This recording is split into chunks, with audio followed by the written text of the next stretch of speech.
저희 오후 예배에 참석하신 모든 성도님들을 주님의 이름으로 사랑하고 축복합니다.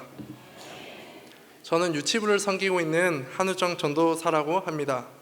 이렇게 좋은 첫 사역지에서 처음으로 이렇게 성도님들 앞에서 설교하는 설교이기에 마음이 첫사랑을 만날 때처럼 많이 떨립니다. 네. 그와 동시에 그와 동시에 우리 정말 신앙의 선배님들 앞에서 정말 이렇게 설교를 하려고 하니까 많은 긴장감 또한 있습니다. 그런데도 불구하고 제가 이 자리에 설 수 있었던 이유는 단 한 가지 믿음 때문인데요. 그 믿음은 아주 경험이 많은 사회에서 인정을 받는 어른이 성경의 말씀을 전할 때나, 그러지 않고 정말 7살짜리 꼬마가 그 성경 말씀을 전할 때 정말 말하는 사람에 따라서 그 말씀의 능력이 바뀌지 않고 오로지 하나님의 은혜만이 드러난다라는 믿음입니다. 오늘 설교 가운데에서도 한우정이라는 사람의 부족함과 논리와 생각이 아니라 말씀에서 하나님이 허락해 주시는 은혜를 성도님들이 풍성히 누리시길 원합니다. 아멘. 저희는 삶을 살면서 정말 많은 자세를 보거나 또 그 자세를 취하기도 합니다. 그리고 인상적으로 기억나는 자세 또한 있을 것입니다. 이러한 자세라는 단어는 사랑이라는 단어와 매우 연관성이 있습니다. 연관성이 되게 없어 보이는 두 단어지만 쉽게 이야기하자면은 사랑이 있는 말과 행동은 저희에게 행복을 가져다 줍니다. 반대로 사랑이 없는 말과 행동은 저희에게 불행을 가지고 옵니다. 성도님들과 저는 사랑 그 자체이신 예수님을 믿고 따르는 자들 아니겠습니까? 그렇기 때문에 저희들의 삶 가운데에 정말 예수님의 사랑이 가득 넘치는 그러한 역사가 일어나길 간절히 원합니다. 오늘 먼저 본문의 말씀을 다 같이 살펴보겠습니다.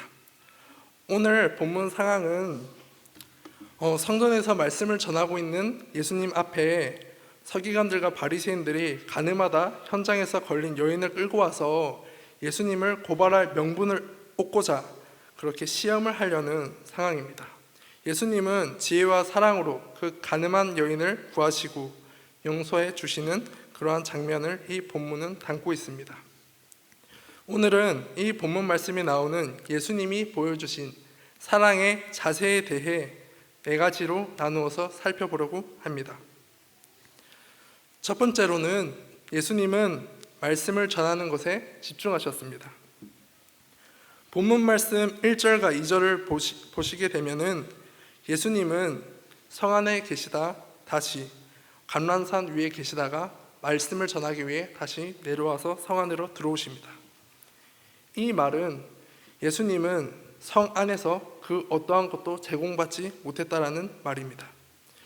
그런데도 불구하고 예수님은 오로지 말씀을 전하시기 위해서 다시 성전 안으로 들어가셨습니다. 예수님이 이렇게 말씀에 집중하셨던 유일한 이유는 오로지 영혼들을 사랑하여서 구원하기 위한 것 말고는 없었습니다. 이런 이유는 교회가 존재하는 이유이기도 합니다. 하지만 오늘날 오로지 사랑으로 말씀을 가르쳐야 되는 교회의 모습보다는 사회적으로 문제를 일으키는 교회의 모습을 더욱더 쉽게 매스컴을 통하여서 살펴볼 수 있습니다. 그래서 현재 저희 교회는 많은 비난을 받고 있습니다. 또한 교회뿐만 아니라 그리스도인 각자의 삶의 자리에서도 오로지 사랑으로 복음을 전하는 것은 매우 힘든 일입니다. 그럼에도 불구하고 교회와 그리스도인들은 말씀만을 붙들고 기도함으로 세상 가운데 사랑을 들고 나아가야 합니다. 예수님께서 주신 사랑을 가지고 항상 살아가시는 저와 성도님들이 되기를 축복합니다. 두 번째는 예수님은 낮아지셨습니다. 3절에서 5절까지의 말씀을 보면 서기관들과 바리새인들은 가늠한 여인을 회중 가운데 세우고 이러한 여자는 돌로 쳐야 한다는 율법을 이야기하면서 예수님을 시험합니다. 표면적으로는 가늠한 여인을 심판하는 그러한 자리처럼 보이지만 이면적으로는 예수님 또한 서기관과 바리새인들의 그런 심판대 위에 올라서 있었던 것입니다. 이러한 상황 가운데에 예수님께서 먼저 보여주신 행동은 카리스마가 넘치는 멋진 모습이 아니었습니다. 예수님께서 처음으로 보여줬던 행동은 몸을 굽혀 손가락으로 땅에 무언가 쓰셨던 그러한 모습이었습니다. 무엇을 쓰셨는지는 밝혀진 바가 없으나 그 행동은 회중 가운데서 죄인으로 심판받고 곧 있으면 죽을 위기에 처한 가늠한 여인의 처절한 모습 앞에서의 나자심이셨습니다. 예수님은 우리의 삶과 동떨어져서 명령하시는 분이 아니라 우리를 다 아시고 동행하시고 항상 위로해 주시는 분이십니다. 저희 부모님들도 자식이 다쳐 속이 상하면 같이 그 자식이 다친 부모가 그 부모의 마음을 잘 알듯이 예수님 또한 저희의 아픔을 정말로 잘 아시고 같이 아픔을 아파하시지 않으시겠습니까? 항상 인생길 가운데에 예수님을 신뢰하며 동행하는 저와 성도님들이 되길 바랍니다. 아멘. 세 번째는 예수님은 죄인의 편이 되어 주셨습니다. 서기관들과 바리새인들은 예수께 계속 시험하였습니다. 이 여인을 어떻게 하면 좋겠냐고 계속된 질문을 하였습니다.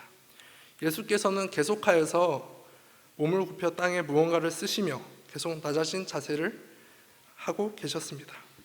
이 모습을 본 그들은 어땠겠습니까? 기세등등하며 이번만은 틀림없이 예수님을 꼼짝 못하게 만들고 심판대 위에 세울 수 있을 거라고 생각했을 것입니다. 그들은 더욱더 열심히 예수님께 요구하였습니다. 그 가운데 마침내 예수께서는 단 한마디를 하셨습니다. 그 단 한마디는 그들 모두를 부끄럽게 잠잠하게 만들어 버리셨습니다. 그 말 한마디는 너희 중에 죄 없는 자가 먼저 돌로 치라 였습니다. 이 말을 들은 심판자를 자처한 자들은 양심에 찔려 모두 다 도망갔습니다. 예수께서는 율법을 손상시키거나 죄를 묵과하지 않으시고 여인을 정죄하던 자들의 사기 또한 울리지 않으셨습니다. 예수님은 죄를 정죄하는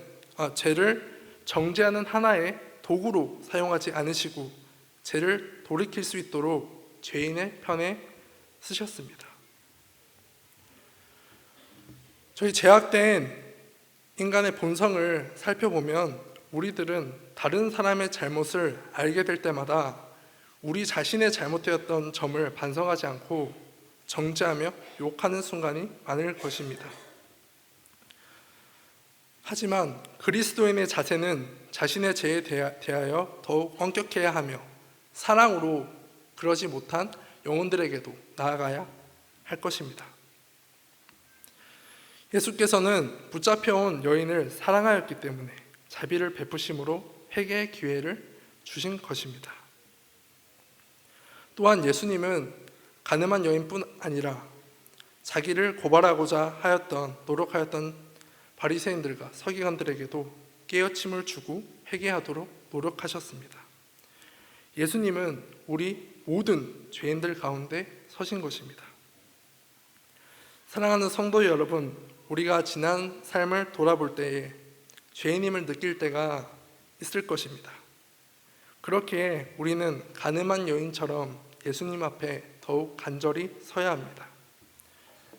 또한 자신의 죄를 숨기고 정의로운 척 여기고 손에 돌을 들고 심판자의 역할을 자처하였던 서기관들과 바리새인들의 모습이 우리의 모습 속에 있지 않은지 살펴보아야 합니다. 비난은 하기 쉽습니다. 하지만 사랑은 하기 어렵습니다. 앞서 말한 말했듯이 현재 오늘날 한국교회는 많은 비난을 받고 있습니다. 그리고 또한 지금은 생각이 다르다는 이유로 많은 사람들이 비난을 받고 비난을 하는 시대입니다. 저희들은 이 시대 가운데에 정말 우리의 생각, 우리의 마음, 우리의 판단이라는 돌멩이를 내려놔야 합니다. 오로지 예수님의 사랑만을 가지고 우리가 이해되지 않더라도 영혼들에게 나아가야 할 것입니다. 교회의 역사 가운데 어려운 순간이 많이 있었습니다. 그런데 그러한 어려움을 극복하는 순간마다 있었던 것은 바로 기도의 소리였습니다. 기도의 역사가 한국교회 부흥을 이끌었고, 기도의 역사가 저희 마산동부 교회를 세웠습니다. 이러한 기도의 역사가 정말 과거의 일이 아니라 저와 성도님들의 삶 가운데에, 그리고 한국교회 가운데에 일어나기를 간절히 원합니다. 마지막 네 번째는 예수님은 용서를 해주셨습니다. 예수님의 말을 듣고 죄인들은 다 집으로 갔습니다. 이제는 가늠한 여인과 예수님만 남아 있었습니다. 여인은 초조하게 결과를 기다리며 법정에서 떨고 있는 죄인의 모습과 다름이 없었습니다. 왜냐하면 유일하게 죄가 없으신 예수님이 앞에 계셨기 때문입니다. 이러한 가늠한 여인의 생각과 자세와는 다르게 예수님께서는 여인에게 고발하는 자와 정죄하는 자가 지금 어디 있느냐라고 질문하십니다. 그 여인은 없습니다 라고 대답합니다. 이에 예수님은 나도 너를 정죄하지 않는다, 다시는 죄를 범하지 말라라고 하십니다. 이러한 예수님의 용서하심은 단순한 용서가 아니었습니다. 그 여인은 자기를 고소한 자들이 물러갔다고 해서, 자기가 이제 자유를 얻었다고 해서 당당해하거나 누군가를 원망하지 않았습니다. 여인은 단순한 용서를 받은 것이 아니라 영혼과 삶을 구원받은 것입니다. 그 이야기를 들은 가늠한 여인은 진정한 회개를 했을 것입니다. 그리고 죄에서의 자유를 누리게 되었을 것입니다. 사랑하는 마산동부교회 성도 여러분,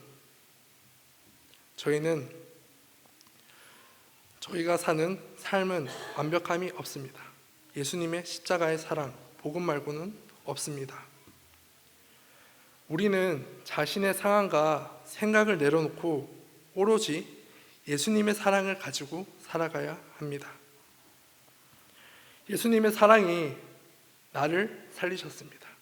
그리고 성도님들을 살리셨습니다. 예수님은 우리의 가정을 살리셨습니다. 그리고 또한 우리의 교회를 살리셨습니다. 그리고 우리의 지역을 살리셨고 나라를 살리셨습니다. 이러한 예수님의 사랑이 정말 어려운 지금 현 시대 가운데에서도 일어날 줄 간절히 믿습니다. 저희가 인구가 줄어들고 생각이 달라서 다툼이 많고 정말 이제 한국교회 위기라는 이야기가 많이 있습니다.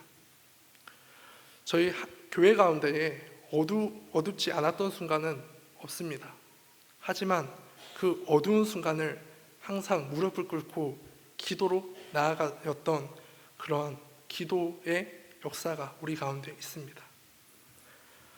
저와 마산동부교회 성도 여러분들이 정말 예수님의 능력과 예수님의 사랑을 믿으며 말씀을 전하는 믿음의 용사들이 되었으면 좋겠습니다. 기도하겠습니다.